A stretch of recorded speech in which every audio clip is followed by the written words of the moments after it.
الحمد لله رب العالمين وبه نستعين والصلاة والسلام على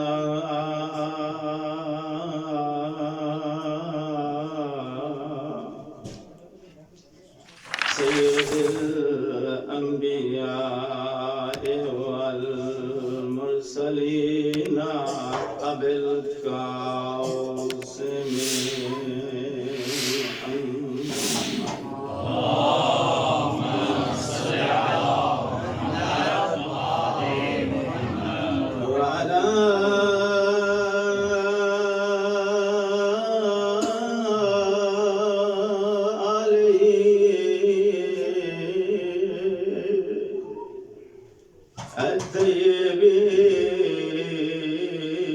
الطيبين الطاهرين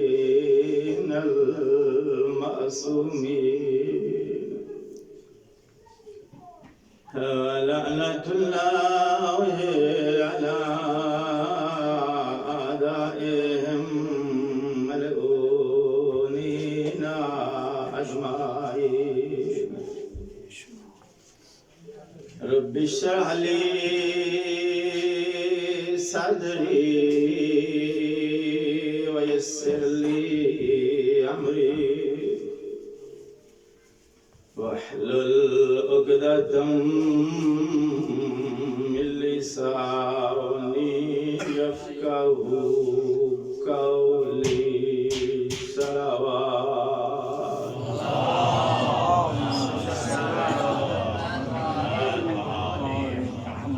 دعا ہے مالک آپ کا فیضا بچھایا اپنی بارگاہ میں منظور فرمائے جناب سیدہ سلام اللہ علیہ کی بارگاہ میں تعزیت کے لیے آپ لوگ جمع ہوئے مالک آپ کی اس عبادت کو قبول فرمائے ذکر حسین علیہ السلام بہت بڑی عظیم عبادت ہے مالک آپ کے یہ غصے اور آنسو مسافرہ شان بیبی کا صدقہ درجہ استجابت عطا فرمائے وطن سے دور خاندان سے دور وادی علم و فضل میں آپ لوگ تشریف لائے تاکہ مدینہ کل علم کے دروازے سے علم و فضل کا فیض آپ حاصل کریں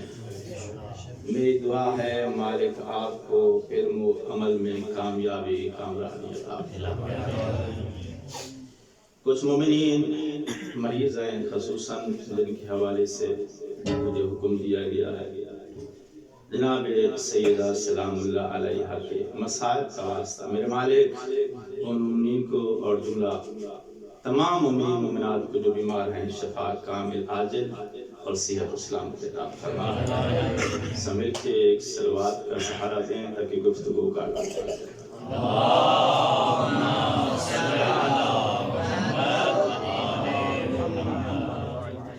اللہ کے نبی جب اس دنیا سے جانے لگے تو آپ نے ایک مشہور حدیث تلاوت فرمائی اور یہ حدیث اتنی مشہور ہے آپ کو مسجد اور امام بارگاہ کی دیواروں پہ بھی لکھی ہوئی مل جائے نام ہے حدیث ثقلین اللہ کے نبی نے ارشاد فرمایا انی تارک فیکم ثقلین اے لوگو میں تمہارے درمیان اب اس مقام پر جہاں یہ حدیث لکھی ہوتی ہے اس کا ترجمہ بھی ساتھ لکھا ہوتا ہے میرے سامنے علماء اور فضلات تشریف فرما ہے مجھ سے زیادہ پڑھے لکھے عالم فاضل لوگ چہرے میں دیکھ رہا ہوں میرے سامنے بیٹھے ہوئے ہیں آپ کا حسن ظن ہے کہ میری کم علمی کے آشکار ہونے کے باوجود آپ مجھے سن لیتے ہیں۔ ترجمہ یہ لکھا ہوتا ہے، اے لوگو میں تمہارے درمیان دو گراں قدر چیزیں چھوڑتے جا رہا ہوں۔ گراں قدر یہ فارسی کا لفظ ہے۔ گراں کا معنی ہوتا ہے مہنگا، اور گراں قدر یعنی جس کی قیمت، ریٹ مہنگا۔ آپ لوگ یقیناً ایران زیارت پہ گئے ہیں، خریداری میں یہ لفظ آپ نے سنا ہوگا، حاجی آگا این خیلے گیرون ہے۔ تو گیرون کا مطلب کیا ہے کہ یہ چیز مہنگی ہے، آپ یہ چیز مجھے مہنگی دے رہے ہو۔ تو گراں قدر کا معنی ہے مہنگی چیز، مہنگا، جس کا ریٹ مہنگا ہو۔ اس بات میں کوئی شک نہیں ہے کہ قرآن اور اہل بیت انمول ہے، ان کی قیمت کا اندازہ نہیں لگایا جا سکتا، لیکن ثقلین کا ترجمہ مہنگا ریٹ نہیں ہے، کیونکہ ثقلین تثنیہ ہے اور اس کی مفرد ہے ثقل۔ ثقل عربی کا لفظ ہے، اس کا معنی ہوتا ہے وزن، اس لیے عربی میں وزنی چیز کو ثقیل کہتے ہیں۔ تو اب یہ تثنیہ میرے نبی نے نکالا ہے۔ قرآن اور اہل بیت کا ثقلین کا ترجمہ دو قیمتی چیزیں نہیں، بلکہ ثقلین کا ترجمہ ہے دو ہم وزن چیزیں۔ بسم اللہ بسم اللہ بسم اللہ۔ بہت کم پڑھا لکھا ہوں، میں اپنا معافی ضمیر پہنچا نہیں سکا ہوں، تو جو لوگ پہنچ گئے ہیں میں نہایت شکر گزار ہوں۔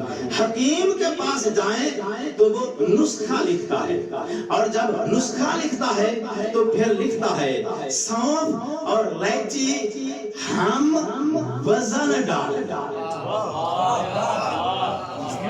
بسم اللہ۔ ہم وزن کا مطلب کیا ہے؟ دونوں کا وزن برابر ہونا چاہیے۔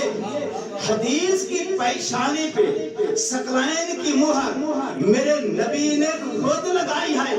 اگر میرے نبی چاہتے تو یہ بھی کہہ سکتے تھے کہ میں قرآن اور اہل بیت چھوڑ کے جا رہا ہوں، نہیں، لیکن حدیث کی پیشانی پر قرآن اور اہل بیت کا لفظ کہنے سے پہلے میرے نبی نے ثقلین کی مہر لگائی ہے۔ اس کا فلسفہ کیا ہے؟ اس کا راز کیا ہے؟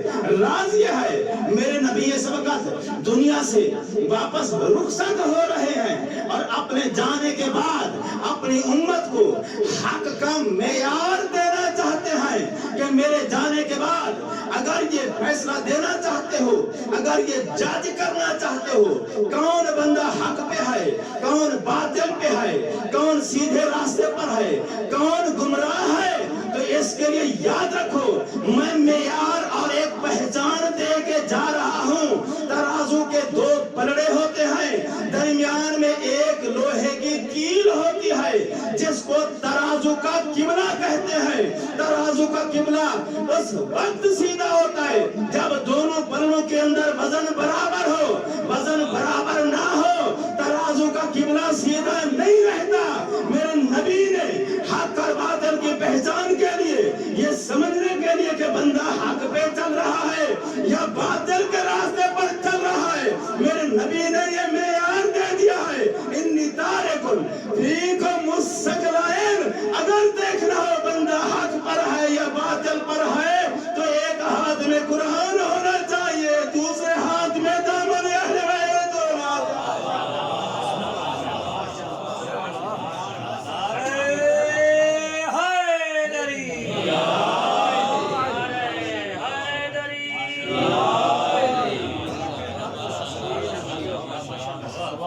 معیار دے کے گئے ہیں میرے۔ اچھا آج علماء اور فضلات تشریف فرما ہے میرے سامنے، تو میں ان سے استفادے کے گھر سے یہاں حاضر ہو گیا، ورنہ مجھ حقیقی یہ حیثیت نہیں ہے۔ مطالعہ کرنے کے لیے کتاب پڑھنے کے لیے روشنی کا ہونا ضروری ہے. نہیں تھوڑا جلدی ہو گئی ہے. بندہ اگر کتاب کا مطالعہ کر رہا ہو, اچانک لائٹ چلی جائے, کتاب پڑھ سکتے ہو؟ بھائی سب مل کر مجھے ذرا ساتھ دیں گے تو میں میسج کنوے کر سکوں گا. کتاب کا مطالعہ کر رہے ہیں آپ, اچانک لائٹ چلی گئی تو آپ اندھیرے میں روشنی کے بغیر کتاب کا مطالعہ کر سکتے ہو؟ نہیں ہو سکتا ہے. تو یہاں سے پتہ چلا کہ بھائی کتاب پڑھنی ہے, کتاب کا مطالعہ کرنا ہے, کتاب سے علم لینا ہے, ساتھ روشنی کا ہونا ضروری ہے. آج کے دور میں لائٹ چلی جائے, موبائل کی لائٹ آپ آن کر لیتے ہیں. پرانے زمانے میں لوگ لائٹ کہاں سے لیتے تھے, روشنی کہاں سے لیتے تھے؟ چراغوں سے لیمپ جلا کر کتاب کا مطالعہ کرتے تھے. کتاب کے اندر دو چیزیں ہیں, ایک تحریر ہے, ایک کتاب کے معانی ہے. تحریر پڑھنے کے لیے چراغوں کی روشنی چاہیے, اور معانی کو سمجھنے کے لیے ہاتھی سے ہدایت کی روشنی چاہیے. نہیں اب آیت کوڈ کرو. علماء کا مجمع ہے نا, تو بہت کم پڑھا لکھا آدمی ہوں, آیت کا سہارا لینے لگا ہوں. قد جاءکم من اللہ نور و کتاب مبین. اللہ کی طرف سے کتاب کے ساتھ ایک دوسری چیز بھی آئی ہے, اور وہ کیا ہے؟ نور آیا ہے. کتاب کی تحریر پڑھنے کے لیے کیا چاہیے؟ روشنی. یہ روشنی کہاں سے ملتی ہے؟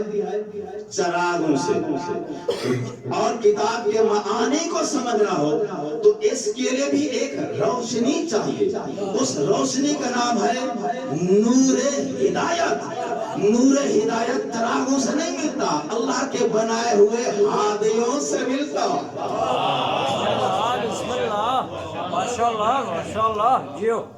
کتاب کے اندر دو چیزیں ہیں, تحریر بھی ہے, معانی بھی ہے. تحریر کو پڑھنا ہو روشنی کی ضرورت ہے, معانی کو سمجھنا ہو نور ہدایت کی ضرورت ہے. عقل اور تجربہ بھی کہہ رہا ہے کہ کتاب کے ساتھ روشنی کا ہونا ضروری ہے. قرآن بھی کہہ رہا ہے قد جاءکم من اللہ نور و کتاب مبین. کتاب کے ساتھ دوسری چیز آنے والی نور ہدایت ہے. جب تجربے نے, عقل نے, قرآن نے یہ فیصلہ دے دیا ہے کہ قرآن کے ساتھ نور ہدایت اور روشنی کا ہونا ضروری ہے, تو اب مولوی تو مجھے بتا, عقل اور قرآن کے فیصلے کے بعد تو نے کس منہ سے کہہ دیا حسبنا کتاب اللہ, کتاب اکیلی کافی ہے؟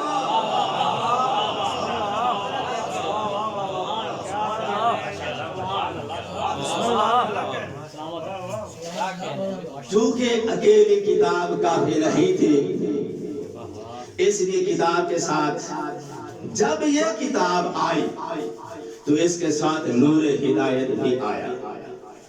اور جب اللہ کے نبی اس دنیا سے جانے لگے تو بھی تو کتاب کافی نہیں تھی.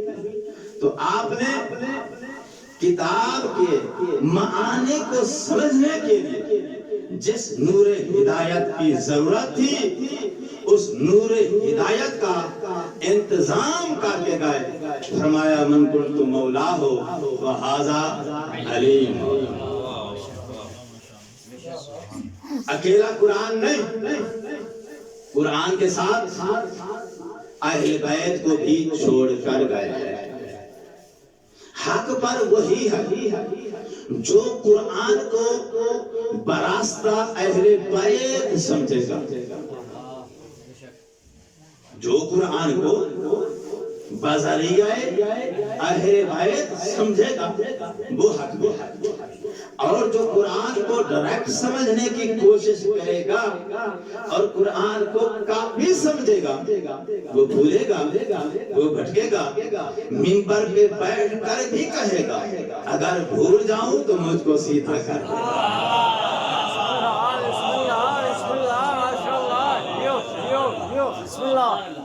حدیث کی پیشانی پہ میرے نبی نے مہر لگائی ہے ثقلین کی, تو ہم وزن چیزیں چھوڑ کے جا رہا. یہ ثقلین کی جو مہر لگائی ہے نا، اس کا فلسفہ آپ دیکھو، فلسفہ کیا ہے؟ فلسفہ اس کا یہ ہے کہ میرے نبی جانتے تھے میری اہل بیت کی عزت، عظمت، شان دیکھ کر بہت سارے لوگوں کے دل میں لڈو پھوٹیں گے، اہل بیت بننے کی خواہش پیدا ہوگی کہ ہم بھی اہل بیت میں شامل ہو جائیں، اور مولوی بہت سارے لوگوں کو، پورے کاروان کو، پورے دفتر کو، پورے رشتہ داروں کو، نادرا میں جن کا ریکارڈ بھی نہیں ہے ان کو بھی لے کر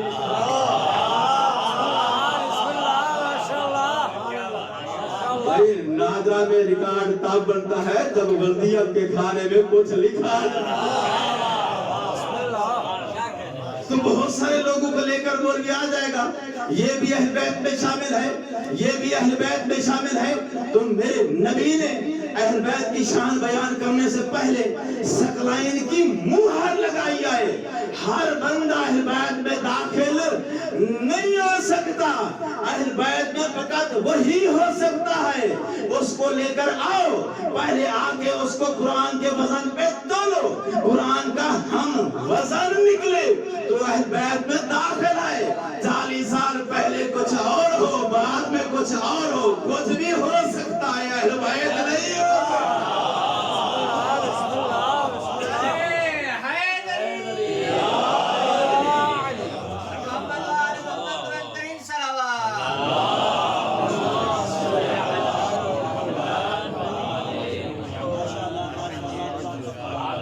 اور ہو مولوی سینہ زوری نہ کرے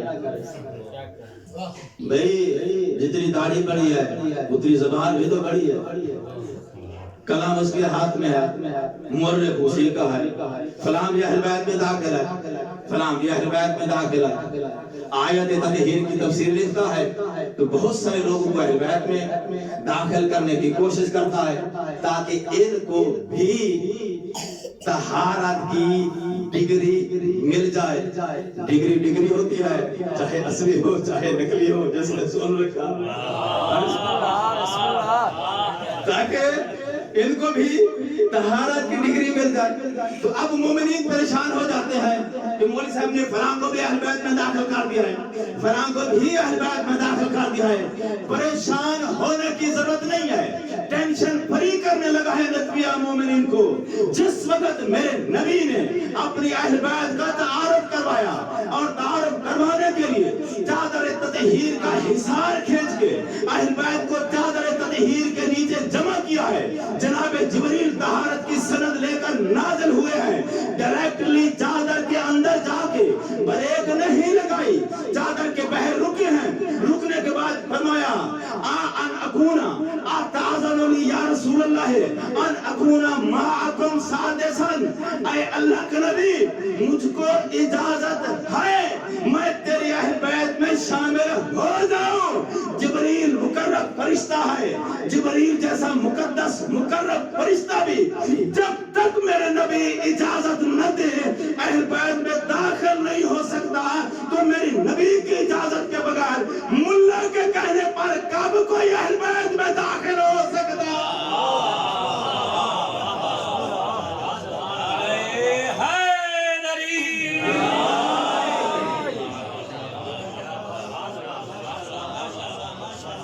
چادر تطہیر کا حصار ہے، اہل بیت جمع، خالق کی آواز ہے یا ملائکہ، آئے میرے ملائکہ، یہ دیکھو چادر کے نیچے کون ہے، میرے مالک تو ہی بتا یہ کون ہے۔ اللہ نے بعض میں ملائکہ میں اہل بیت کا جو تعارف کروایا ہے، حدیث قصہ کے الفاظ ہیں، ہم فاطمہ تو و ابوہا و بالوہا و بروہا۔ اب علماء تشریف فرما ہے، ادب کا تقاضا یہ ہے کہ تعارف کروایا جاتا ہے مرکزی شخصیت کے ذریعے، یہی دستور ہے نا زمانے کا، تعارف کروانا ہو تو مرکزی شخصیت کو معرف بنایا جاتا ہے، مرکزی شخصیت کے ذریعے تعارف کروایا جاتا ہے۔ میرے مالک پینتن پاک کے درمیان مرکزی شخصیت تیرا رسول ہے، اپنے رسول کی ذات کے ذریعے تعارف کروا. آوازیں یہ اصحاب رسول کا تعارف نہیں، اہل بیت رسول کا تعارف ہے. بسم اللہ ماشاء اللہ. اصحاب کا تعارف مقصود ہوتا تو میں اپنے رسول کے ذریعے کرواتا. یہ اصحاب کا تعارف نہیں ہو رہا، اصحاب رسول کا نہیں، اہل بیت رسول کا تعارف آج کروا رہا ہوں. ہم فاطمہ تو و ابوہا و بالوہا و بنوہا. ایک فاطمہ ہے، ایک فاطمہ کے والد ہے اور ایک فاطمہ کے شوہر ہے، باقی فاطمہ کے شہزادے ہیں.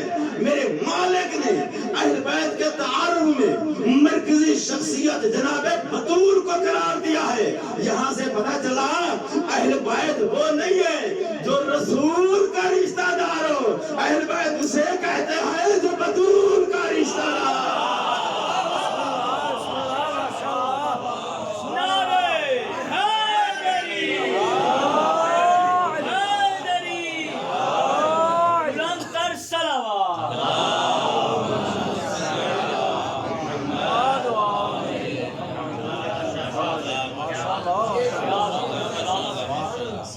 میراثیوں کا چھوڑا تھا، پرائمری سکول میں پڑھتا تھا، اور آپ کو پتا ہے پرائمری سکول میں پہاڑے بھی یاد کرنے پڑتے ہیں.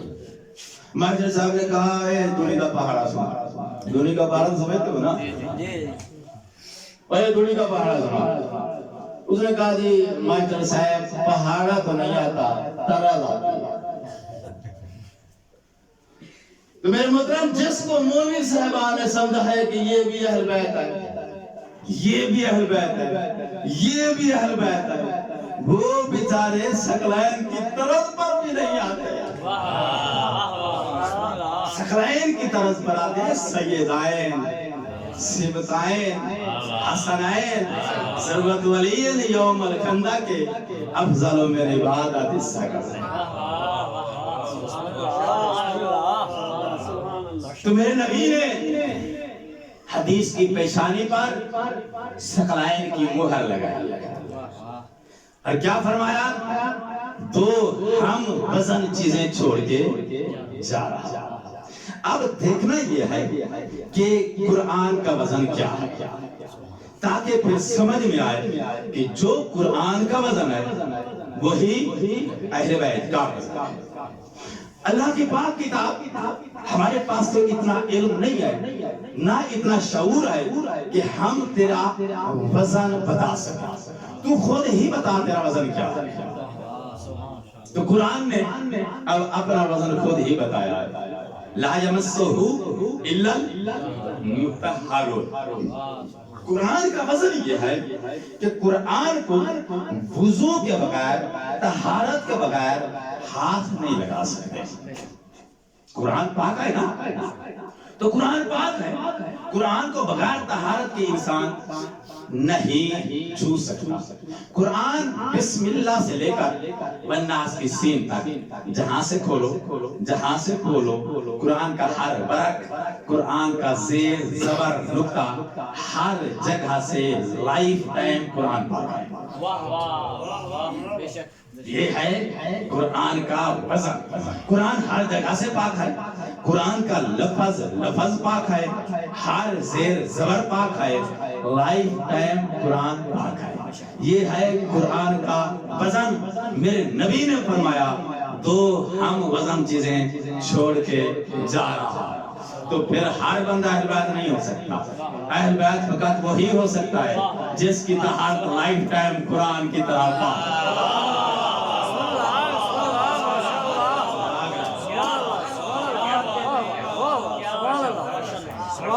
جو ماں کی گود سے لے کر قبر کی گود تک لائف ٹائم ہر وقت جو قرآن کی طرح پاک ہو وہ اہل بیت ہے. بسم اللہ بسم اللہ. اور جو کسی وقت مسجد میں آ سکتا ہو اور کسی وقت مسجد میں نہ آ سکتا ہو،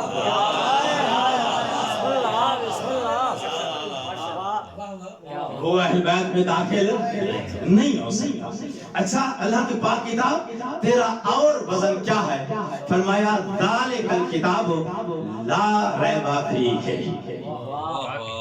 دیکھیے میں کم پڑھا لکھا آدمی ہوں، اس لیے وہ آیات سنا رہا ہوں جو سب کو آتی ہے۔ بسم اللہ بسم اللہ۔ قرآن کا وزن کیا ہے؟ یہ وہ کتاب ہے، ذالک الکتاب لا ریب فیہ، جس میں شک کی گنجائش نہیں ہے۔ یہی ترجمہ کرتے ہو نا؟ اچھا، یہ قرآن کا وزن ہے۔ قرآن وہ کتاب ہے جس میں شک کی گنجائش نہیں ہے۔ بھئی دیکھیے، میری سمجھ کے مطابق اس آیت کا ترجمہ یہ ہے کہ قرآن وہ کتاب ہے جو کہہ دے وہ سچ ہے، اور قرآن کی کہی ہوئی بات کو سچ ماننے کے لیے قرآن سے ثبوت کا مطالبہ نہیں کر سکتے۔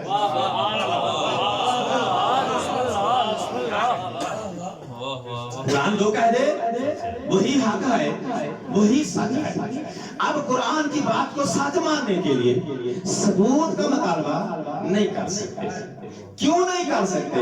اس لیے کہ ثبوت اور دلیل اس وقت مانگی جاتی ہے جب شک ہو کہ جو بات کہی ہے پتہ نہیں یہ سچی ہے یا جھوٹی ہے۔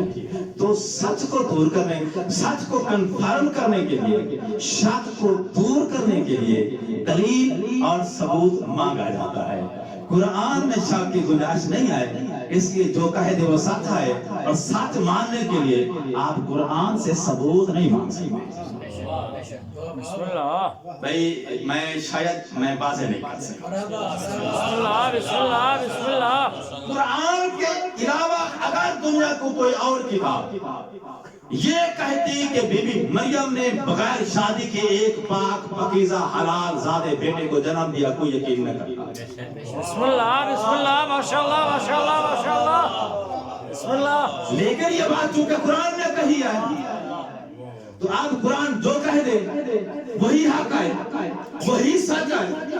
تو اب قرآن کی بات کو سچ ماننے کے لیے آپ قرآن سے یہ نہیں کہہ سکتے تیرے پاس کیا ثبوت ہے اس بات کی صداقت کا۔ قرآن جو کہہ دے وہی سچ ہے، جو کہہ دے وہی حق ہے۔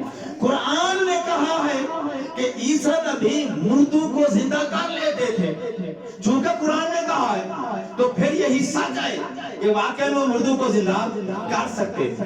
قرآن کے علاوہ اگر کوئی دوسری کتاب یہ بات کہتی تو ہم اسے ثبوت مانگتے۔ میرے پاس ثبوت کیا ہے، دلیل کیا ہے کہ واقعی ایسے ہوا تھا۔ قرآن نے کہا ہے کہ جناب سلیمان ابن داؤد بغیر جہاز کے، بغیر پائلٹ کے، بغیر پیٹرول کے بئی ایئر سفر کرتے تھے۔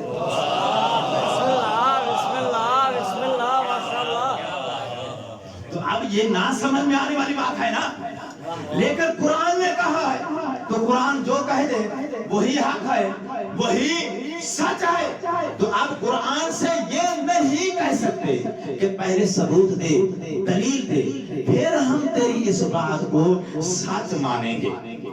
قرآن سے آپ قرآن کی بات کو سچ ماننے کے لیے ثبوت کا مطالبہ نہیں کر سکتے۔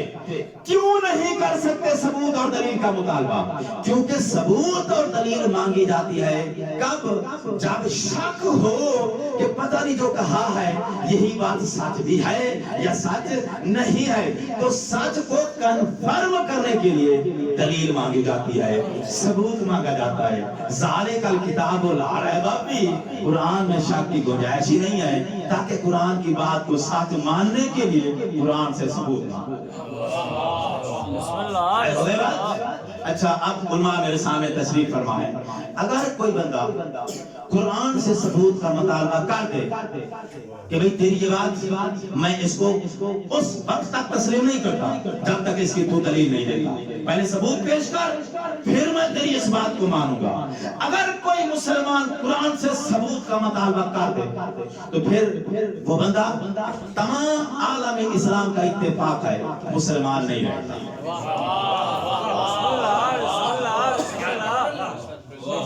دائرہ ایمان سے خارج ہے۔ کیوں؟ اس لیے کہ قرآن سے اس کا ثبوت مانگنا اس بات کی دلیل ہے کہ اس کو قرآن پہ شک ہوا ہے، تبھی تو دلیل مانگی ہے۔ بسم اللہ بسم اللہ۔ کیونکہ دلیل کیوں مانگی جاتی ہے بھائی؟ دلیل شک کو دور کرنے کے لیے مانگی جاتی ہے، دلیل سچ کو کنفرم کرنے کے لیے مانگی جاتی ہے۔ تو اس بندے کا دلیل کا مطالبہ کرنا، ثبوت مانگنا دلیل بن جائے گا کہ اس کے دل میں قرآن پہ شک گزرا ہے، اور جس کو قرآن پہ شک ہو وہ دائرہ اسلام سے خارج ہے، وہ دائرہ ایمان سے خارج ہے۔ تو یہاں طرف تین باتیں طے ہو گئی۔ قرآن جو بات کہے وہی حق ہے، وہی سچ ہے۔ قرآن کی بات کو ماننے کے لیے قرآن سے آپ ثبوت کا مطالبہ نہیں کر سکتے۔ اور تیسری بات یہ طے ہو گئی، جو بھی قرآن سے ثبوت کا مطالبہ کرے وہ دائرہ اسلام سے خارج ہے۔ ذالک الکتاب لا ریب فیہ، یہ قرآن کا وزن ہے، حدیث کی پیشانی پہ ثقلین کی مہر نجفی نے نہیں، نبی نے خود آپ لگائی ہے۔ حدیث کی پیشانی پر میرے نبی نے خود ثقلین کی مہر لگائی ہے، فرمایا میں دو ہم وزن چیزیں چھوڑ کے جا رہا ہوں، یہ اہل بیت القرآن ہم وزن ہے۔ قرآن کا وزن یہ ہے کہ جو بات کہہ دے وہی سچ ہے۔ قرآن کا وزن یہ ہے کہ قرآن کی بات کو ماننے کے لیے قرآن سے ثبوت کا مطالبہ نہیں کر سکتے۔ قرآن کا وزن یہ ہے کہ قرآن سے جو ثبوت کا مطالبہ کرے بندہ دائرہ اسلام سے خارج ہے، وہ مسلمان نہیں رہتا۔ میرے نبی نے فرمایا تھا دو ہم وزن چیزیں چھوڑ کے جا رہا ہوں۔ جب اہل بیت اور قرآن کا وزن ایک ہے تو اب نبی کی حدیث کے مطابق جو قرآن سے ثبوت مانگے وہ بندہ دائرہ اسلام سے خارج ہے، مسلمان نہیں رہتا۔ پاک بطول سے ثبوت مانگنے والا خلیفۃ المسلمین۔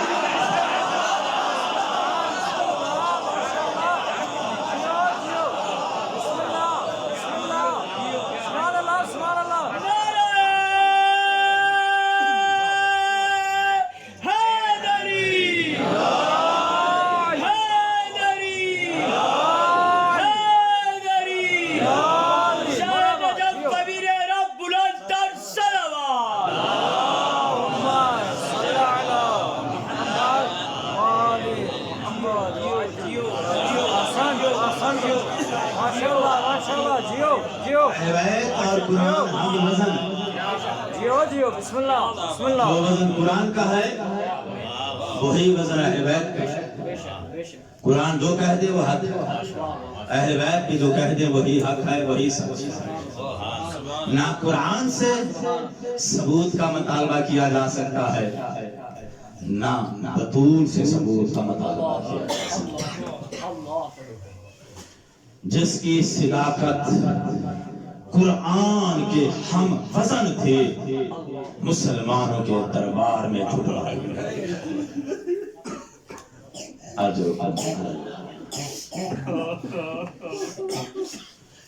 میں قربان ہو جاؤں۔ مسجد میں یوں چپ کھڑی ہے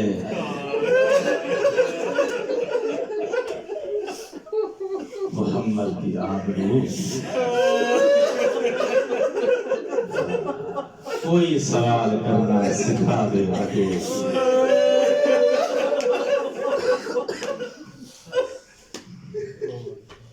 پاک بطول کے گھر کا ایک دروازہ مسجد کی طرف کھلتا اور جو لوگ دیکھ کر آئے ہیں انہوں نے مجھے یہ بتایا ہے کہ پاک بطول کے اس دروازے سے لے کر پاک نبی کے منبر تک 40 قدم سے زیادہ کا فاصلہ نہیں۔ اللہ جانے مسلمانوں نے نبی زادی کو کس انداز میں اجر رسالت دیا۔ تاریخ یہ کہتی ہے کہ 40 قدم کا سفر بطول شہزادوں کے سہارے پہ طے کر کے واپس آ گئے۔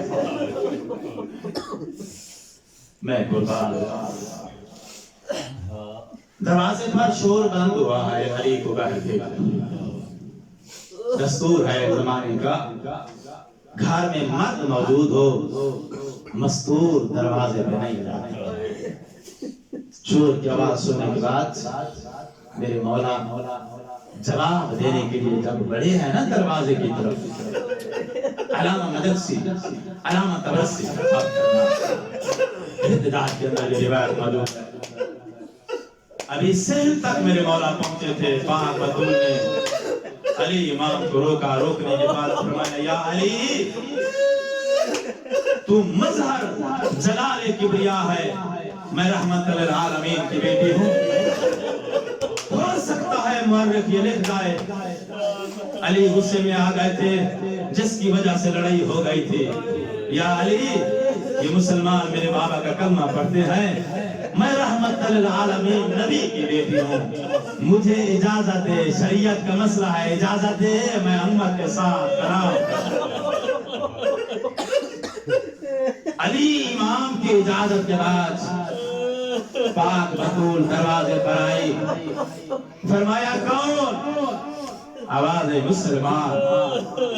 فرمایا کس کا کلمہ پڑھتے ہو؟ آواز محمد کا۔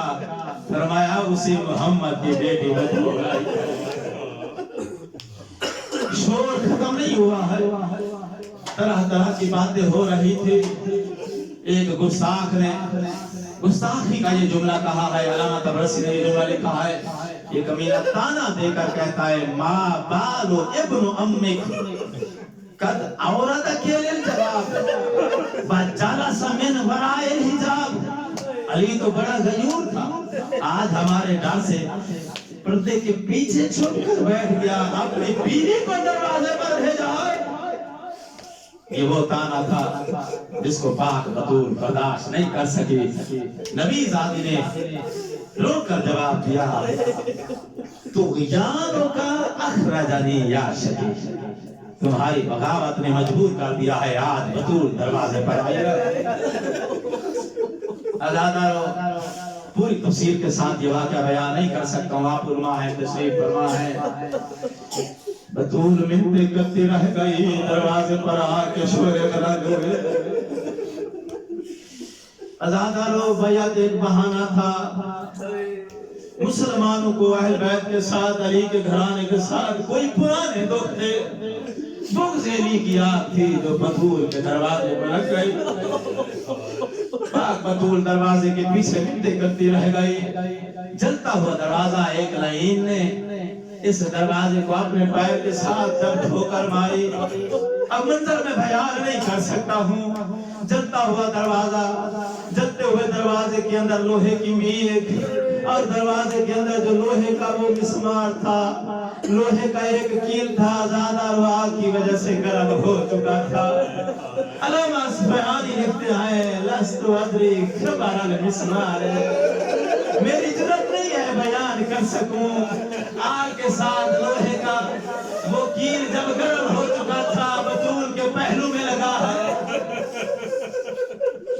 بطول کے پہلو پر جب دروازہ گرا ہے، علامہ اصفہانی رحمت اللہ علیہ لکھتے ہیں والباب والجدار والدماء شہود صدق الباب الکفاء، وہ ظلم جو راوی کی آنکھ سے پردے کی وجہ سے مخفی رہ گئے، وہ راوی سے نہ پوچھ، دروازے سے پوچھ، دہلیز سے پوچھ، پردے کی حد پمال کر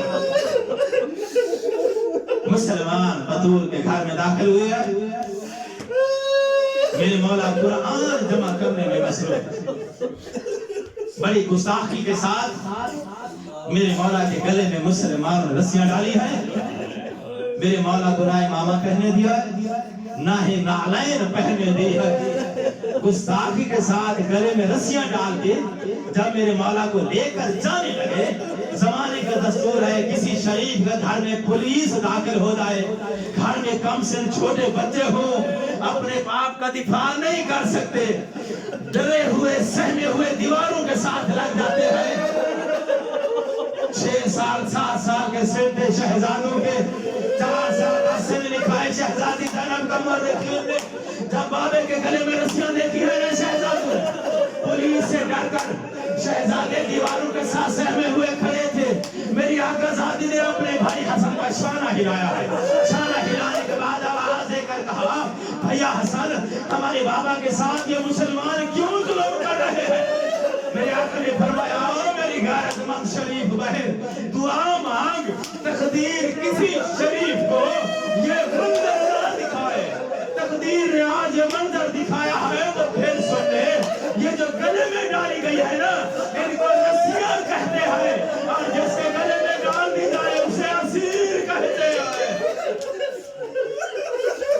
قائد بنا کے اجر کو اللہ مولا کے پر سے مزور فرما قائد بنا کے مسلمان میرے مولا کو جس وقت لے کے چلے گئے نا دروازے پہ اٹھتا ہوا دھواں دیکھ کر دائی دروازے پر آئے میری آقا زادی کو آ کر تسلیاں دی ہیں پاؤں مسلنے کے بعد نبی زادی کو جب ہوش آیا ہے نا پہلا جملہ جو بے ساختہ منہ سے نکلا وہی تھا فضا میرا سرکار کا فرمایا میری آقا زادی مسلمان قیدی بنا کے لے گئے اللہ ذکر کا فضا میرے بچوں کی مدد مجھ پہ علی امام کی بیعت مجھ پہ علی امام کی مدد واجب ہو گئی ہے میری آقا زادی کے گھر کے دو دروازے تھے ایک دروازہ مسجد کی طرف کھلتا تھا دوسرا دروازہ جنت البقیع کی طرف کھلتا تھا جس دروازے سے عام لوگ اس دروازے پہ آتے تھے اسی دروازے سے مسلمان میرے مولا کو قیدی کر کے جب لے گئے نا اور میری آقا زادی اس دروازے سے اس چوک تک جو مسجد نبوی کے باہر تھا وہ زیادہ فاصلہ نہیں ہے ایک بازار اور ایک چوک کا فاصلہ ہے سنو گے کس رنگ میں میری آقا زادی اس چوک تک پہنچی ہے علامہ مجد سے لکھتے ہیں تقوم و تارا تانوا تک دو اخرا کئی بار بطول راستے میں گری ہے پھر سنبھل کے چلتی تھی دور سے جب ماں کو آتا ہوا کم سے بچوں نے دیکھا دوڑ کر آگے بڑھ کر آئے ماں سے بھی پٹ گئے ماں سے لپٹ جانے کے بعد رو کر کہا ماں تو نبیوں کے سلطان کی بیٹی ہے مسلمان ہمارے بابے کی بڑی توہین کر رہے ہیں عزادارو کوئی شریف عورت اپنے سرطان کی توہین برداشت نہیں کر سکتی پاک بطول نے جب دیکھا کہ مسلمان علی امام کی توہین کر رہی ہے بے ساختہ مجبور ہو کے پاک بطول نے رسی میں ہاتھ ڈالا ہے سامنے میرے مولا تھے ادھر مسلمان کھڑے تھے پاک بطول نے رسی میں ہاتھ ڈال کر آواز دے کر کہا کھلو ابن امی لوگ عزادارو یہ جملہ کوئی شریف عورت نہیں کہتی نہ جانے بطول پر کون سی مجبوری بن گئی تھی بال کھولنے کا بی بی نے لفظ کہا ہے جس وقت بی بی نے رسی میں ہاتھ ڈالا ہے نا ایک لائن آواز دے کر کہتا ہے کلفظ کو بطول کو ہمارے درمیان سے ہٹایا جائے عزادارو یہ منظر میں بیان نہیں کر سکتا ہوں ذاکر پڑھتے ہیں بطول دائیں ہاتھ کے ساتھ تصویریں پڑھ سکتی اب میں نہیں جانتا ہوں تازیانہ کس چیز کا ہوتا ہے میرے مولا کا جملہ ہے ناظر بلاغت کے اندر میرے مولا فرماتے ہیں صبر تو وہ پھیلائنے کدا میری حالت یہ تھی جیسے کسی کی آنکھ میں کانٹا چبھ گیا ہو نہ بند کر سکتا ہے نہ کھول سکتا ہے عزادارو گھروں میں لڑائیاں ہو جاتی ہیں کوئی مرد بھی اپنی گناہگار بیوی کو پرائے مردوں کے سامنے اس طرح نہیں مانتا جس طرح مسلمان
مجبور ہو کے اپنے والے کی قبر پر آئی تاریخ یہ کہتی ہے کہ بطول نے خود کو آ کر پاک نبی کی قبر کے اوپر گرا دیا ہے.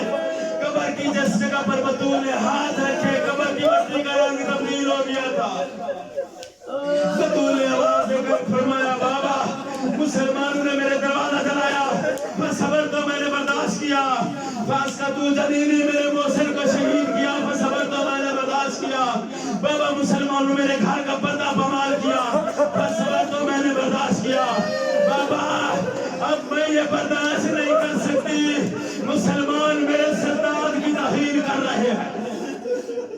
قبر کے اندر یا تو مجھے دفن کے لیے جگہ دے دے یا مجھے بد دعا کی اجازت دے. علامہ مجلسی لکھتے ہیں جس وقت پاک بطول نے بد دعا کے لیے ہاتھ اٹھائے خالق کی آواز آئی جبریل جاؤ.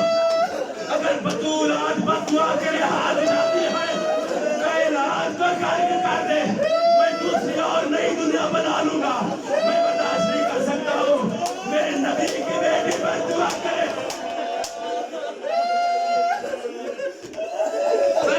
کہتی ہے بطول کے بیان سن کر مدینے کے در و دیوار ہلنے لگے. عذاب کے آثار نمودار ہوئے. مسلمانوں کو زندگی کا خطرہ محسوس ہوا ہے. جب مسلمانوں کو زندگی کا خطرہ محسوس ہوا عذاب کے آثار دیکھ کر علی امام کو رہا کیا. جب علی امام رہا ہوئے گھر نہیں گئے سیدھا قبر رسول پر آئے ہیں. دور سے آواز دے کر کہا رحمت للعالمین کی بیٹی بد دعا نہیں کرنی صبر کی منزل بڑھاؤ. بطول تو رحمت للعالمین کی بیٹی ہے بد دعا نہیں کرنی صبر کی منزل بڑھاؤ. صبر کی منزل بڑھاؤ. یہ تو مدینہ ہے صبر کی منزل بڑھاؤ. ابھی شام باقی ہے ابھی کربلا باقی ہے. بس یا رب الذین